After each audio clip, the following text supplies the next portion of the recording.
पाशा पटेल यांना केवळ गॉगल बदलता येतात, जो हवेत गेलाय त्याला शेतकऱ्यांचे प्रश्न कसे कळणार असं म्हणत आमदार रोहित पवार यांनी पाशा पटेल यांना खोचक टोले लगावले।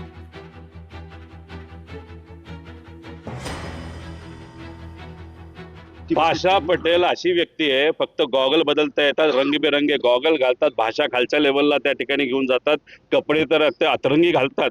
आता जो माणूस इतका हवेत गेलेला आहे त्याला शेतकऱ्याला काय बदल कसं कळणार? त्यामुळे तुम्ही कमिटी फॉर्म केली 9 महिन्यापूर्वी, त्या काय भज्या तळल्यात का आतापर्यंत? मग आता माहित नव्हतं की आता कुठेतरी रब्बीचा कांदा मार्केटमध्ये येणार आहे आणि त्याच्या आधी 2 महिने आधी धोरण व्हायला पाहिजे होतं। आणि मग तुम्ही एसी मध्ये बसता, टाइमपास करता, गॉगल घालता, तमाशा करता आणि इथं मात्र गरिबाचा जीवनाचा तमाशा त्या ठिकाणी होतो। 2 महिन्यापूर्वी कुठेतरी अहवाल बाहेर निघायला पाहिजे होता, अजून आला नाही। मग त्यांनाच विचारा तुम्ही करताय काय? राष्ट्रवादीमधले 24 आमदार भाजपमध्ये जातील असा गौप्यस्फोट रोहित पवारांनी केलेला होता, त्यावर आता काँग्रेसचे मुख्य प्रवक्ते अतुल लोंढे यांनी खो दिलेला आहे। रोहित पवार यांच्याकडे राष्ट्रवादीतील 40 लोकांची नावं आहेत जे भाजपमध्ये जाणार आहेत असं अतुल लोंढे यांचं म्हणणं आहे। यासह राष्ट्रवादी पक्ष नेमका कोण चालवतंय? शरद पवार, भाजप, सुनील तटकरे की प्रफुल्ल पटेल असा सवाल सुद्धा अतुल लोंढेंनी आता उपस्थित केलाय। रोहित पवारांच्या या स्टेटमेंटशी मी सहमत आहे। नड्डाजींनी म्हटलं होतं की 2024 नंतर कुठलाही प्रादेशिक पक्ष हा राहणार नाही, त्या पद्धतीनं BJP काम करते आहे। आता कोण ईडी, इन्कम टॅक्स, CBI कोण कोणत्या दबावामध्ये आहे, फंड मिळत नाही ह्या दबावामध्ये कोण आहे आणि कोणाला BJPमध्ये गेल्याशिवाय शांत झोप येणार नाही आहे, अशा 40 लोकांची यादी रोहित पवारांकडे असावी, माझ्याकडे नाही येते। पण सातत्यानं अशा बातम्या येत असतात की अजितदादा पवारांची राष्ट्रवादी फुटणार आहे, एकनाथ शिंदेंची शिवसेना फुटणार आहे। NCP चालवतं कोण? मग सुनेत्रा पवारजी चालवतात, पार्थ पवारजी चालवतात, तटकरे साहेब आणि प्रफुल्ल पटेल साहेब चालवतात, की ह्या सगळ्यांना मिळून पवार साहेब चालवतात, की इथे पवार साहेबांचा काहीच नाही BJP चालवतो? म्हणजे कोणाचंच नियंत्रण कोणावर नाही आहे, BJP सगळ्यांना नियंत्रित करून चालवते सगळं हे। आणि आपल्याला हव्या तशा पद्धतीनं पक्ष संपवणे आणि पक्ष बुडवणे हे कार्यक्रम सुरू आहे।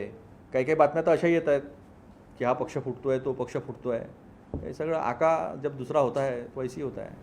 हसन मुश्रीफ यांनी महायुतीच्या कोणत्याही शर्ती पाळलेल्या नाहीत असा पलटवार आमदार शिवाजी पाटील यांनी हसन मुश्रीफ यांच्यावर केलाय।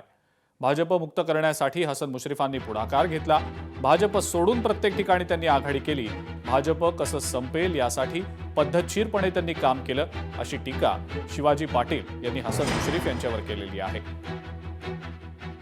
नाही, हसन मुश्रीफ साहेब म्हणतात महायुती म्हणून, कारण महायुतीचा त्यांनी साहेबांनी कुठलाही नियम आणि अटीशर्ती पाळलेल्या नाही आहेत। भाजप मुक्त राष्ट्रवादी आणि काँग्रेस साहेबांनी पुढाकार घेतला, भाजप सोडून तिकडे प्रत्येक ठिकाणी त्यांनी आघाडी केली, भाजप कसा संपेल ह्या विचाराने त्यांनी एकदम सिस्टमॅटिक काम केलं आहे। आणि एवढंच सांगेन की माझं मत वैयक्तिक, मी मुश्रीफ साहेबांसोबत कधीच जाऊ शकत नाही आणि मुश्रीफ मुक्त गोकुळ असाच मी सांगेन, एवढंच सांगू इच्छितो।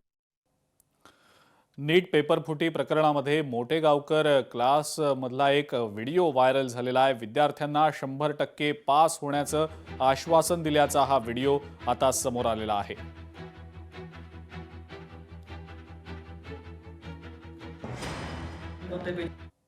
बरोबर, हा नीट 2025 क्वेश्चन पेपर मध्ये आलेला होता, तो आपल्या स्टडी मटेरियल मध्ये कुठं होता, आपण कशा प्रकारे विचारला होता ते आपण इथे दिलेलं असतं सर।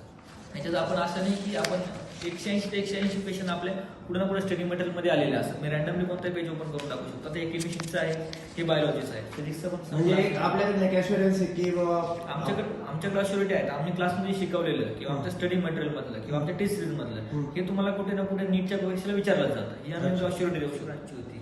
त्यानंतर अजून एक विद्यार्थी आहे तिथे, सुयश नाव त्याचं, तो पण आपल्या नाशिक ब्रांचचाच आहे। असे आपल्या नाशिक ब्रांचमध्ये रिपीटर बॅच आपण चालू केली होती, त्याच्यापैकी 40 विद्यार्थ्यांपैकी 8 विद्यार्थ्यांचं सिलेक्शन आपल्या नाशिक ब्रांच म्हणून गव्हर्नमेंट मेडिकल कॉलेजेस आलेलं आहे।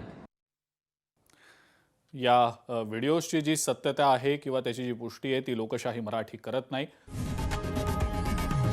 लोकशाही मराठी ऐका, पहा, जागरूक रहा।